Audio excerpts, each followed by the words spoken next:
그런데 북한이 이렇게 당 중앙위원회 전원회의를 사흘 이상 계속한 것은 김일성 시대 이후 29년 만입니다. 네, 지난 4월에 비해서도 훨씬 많은 인원이 참석해 규모도 커졌는데 우리 정부는 이번 회의 결과를 예의주시하고 있습니다. 황혜경 기자의 보도입니다.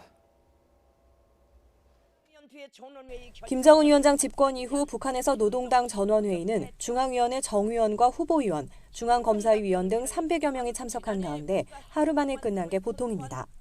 하지만 이번 노동당 제7기 5차 전원회의는 사흘 연속으로 진행됐습니다. 참석 인원 규모도 1000명에 가까운 것으로 추산됩니다. 우리 당의 혁명적인 입장과 투쟁 전략이 반영된 것으로 하여 전체 참가자들의 지지와 찬동을 받았습니다. 전원회의는 계속됩니다. 당 전원회의가 이틀 이상 개최된 건 김일성 시대인 지난 1990년 노동당 6기 17차 회의 이후 29년 만으로 이례적입니다. 북미 관계 긴장이 고조되는 상황에서 국가 경제 발전 5개년 전략을 완수해야 하는 새해를 앞두고 여러 방면에서 새로운 조치들이 논의되고 있는 것으로 추정되는 대목입니다. 하지만 정부는 구체적인 건 회의 결과가 나와야 판단할 수 있다며 확대 해석은 경계했습니다. 기본적으로 2013년에 버금가는 규모가 참석한 것으로 저희는 일단 파악을 하고 있습니다.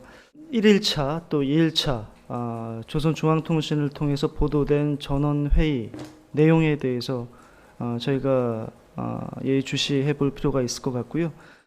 또 북한 권력 서열 3위인 박봉주 국무위원회 부위원장이 회의 첫날에 이어 이튿날에도 주석단의 모습을 드러내지 않아 눈길을 끌었습니다.